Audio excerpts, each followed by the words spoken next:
Welcome to a brand new story. I hope that you enjoy it. Chapter 1. The Leaving of Elawin Wood.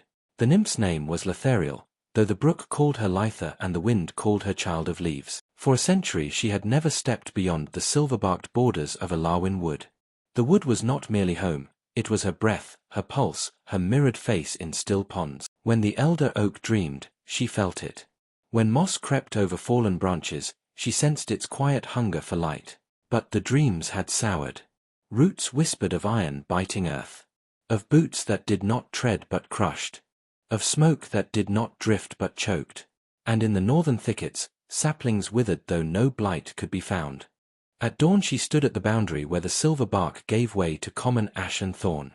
She placed her palm upon the oldest birch and felt the wood tremble, not in fear, but in farewell. "You may return changed," murmured the birch. "I must return at all," she answered. She wore no armor. Dew clung to her hair like pearls, foxglove bells chimed faintly at her wrists. For protection she carried only a slender staff grown from living willow, its tip budding even now. Beyond the boundary, the air tasted blunt. She stepped out. The instant her heel left moss for coarse grass, the chorus of the wood dimmed. Not vanished, never that, but distant, like song remembered rather than heard. Letheriel did not look back. Ahead lay the contested lands, a broken stretch of hills and ravines claimed in turn by orcs, dwarfs, and goblins, each certain the stone itself had chosen them. She walked toward smoke. Chapter 2. The Red Scar Hills. The first sign of the orcs was not their banners, but their laughter. It rolled over the Red Scar Hills like distant thunder, raw, unashamed, edged with violence. Letheriel crouched behind wind-carved stone and watched them gather near a smoldering pit. Their armor was mismatched iron and hide. Their skin bore scars layered like tree rings. They were not mindless. That was the first surprise. One sharpened a blade with meticulous care. Another bound a comrade's arm with unexpected gentleness. A third sang a low, rhythmic chant that matched the hammering of a smith nearby. Warriors, yes, but also builders of something harsh and fragile. Letheriel felt the tremor of stripped roots beneath her bare feet. The hills had once been forest fringe. Now they were red clay and churned mud. She moved like early mist, visible only when one tried too hard to see. When a pair of orcs approached her hiding place, she whispered to the brittle grass. It leaned away from her, erasing her outline. A beetle crawled across her knuckles, she stilled even her breath. One orc paused. His nostrils flared. "Rain coming," he grunted. They moved on. She exhaled slowly. Power hummed through her veins, subtle magic of concealment and bending light. Yet she felt something new, strain. Beyond the wood, her magic did not replenish itself so easily. Each whisper cost her. As dusk bled across the hills, she slipped past their outer watchfires. Behind her, sparks rose like angry stars. Before her, the land dipped into stone-cut valleys where dwarven banners snapped in the wind.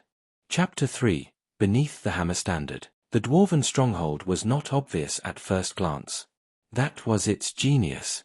Terraces carved into granite formed layered defenses. Ballistae angled from shadowed slits. Lanterns burned with steady, disciplined flame, no wild blaze like the orcs favored. Letheriel felt the stone's memory here. It was different from root memory, slower, denser. The dwarfs had tunneled deep, carving halls that echoed with the ring of hammer on anvil. She did not hate them. Where orcs scarred the surface, dwarfs reshaped it with intent. Yet both took without asking. She needed to cross the valley unseen. This time stealth alone would not suffice. The stone did not bend to her like grass did. So she sang. Softly at first, just a tremor of melody, tuned to the pitch of mineral veins. The granite answered in minute vibrations. A pebble shifted. Then another. A faint, harmless rumble echoed higher up the slope opposite her. A watchman turned. The rumble grew. A cascade of loose scree tumbling down an empty incline. Alarm horns blared. Dwarfs rushed toward the false disturbance, disciplined and efficient. Letheriel darted across the valley floor, light-footed as falling petals. Yet halfway through, a bolt struck the ground before her. Close enough to shower her with grit. A young dwarf stood atop a lower wall, eyes sharp beneath his helm.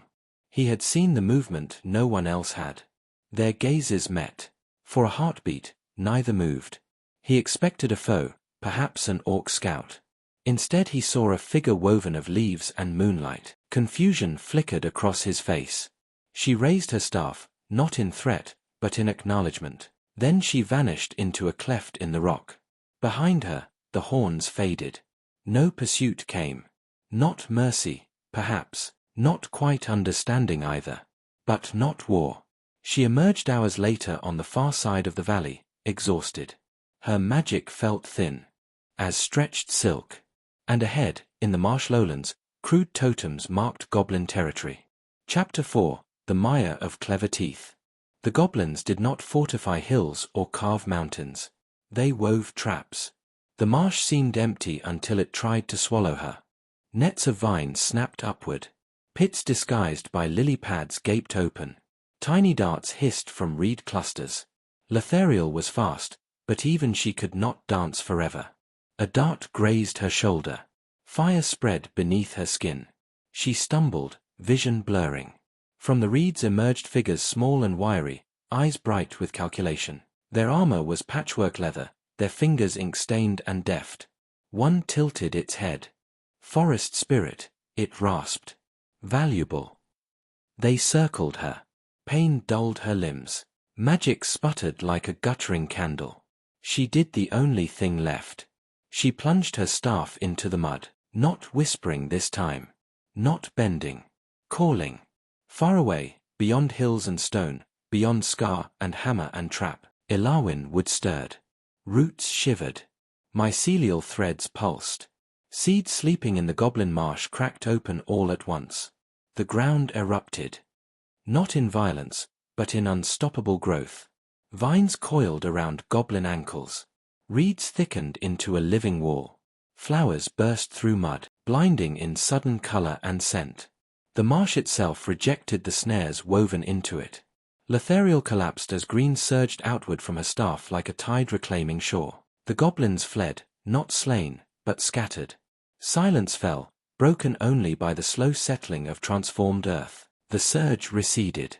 She lay in the mud, breathing shallowly. Her magic was nearly gone. So was the contested land behind her.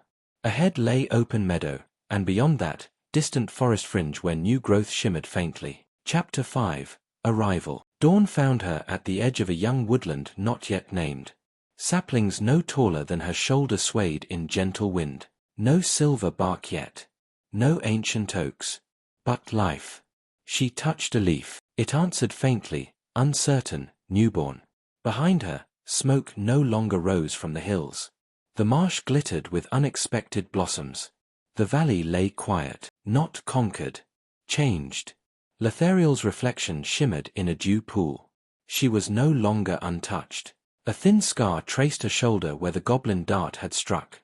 Her hair, once bright as spring birch, held strands the color of autumn bark. Battle-weary, yes, but unbroken. She turned back once, not to retreat, but to witness. The contested lands would not transform in a day, or a century, or perhaps ever fully. Yet she had walked them.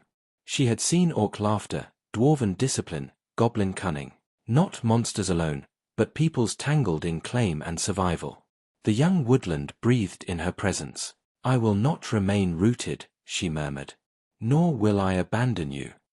Some journeys end in safety, others in glory. Hers ended in responsibility. And as the sun rose, Letheriel stepped into the unnamed forest. Not as a sheltered spirit of one enchanted wood, but as a guardian who now understood the cost of growing beyond it. Hopefully you enjoyed this little tale. They will vary more we build the channel. Thanks for listening.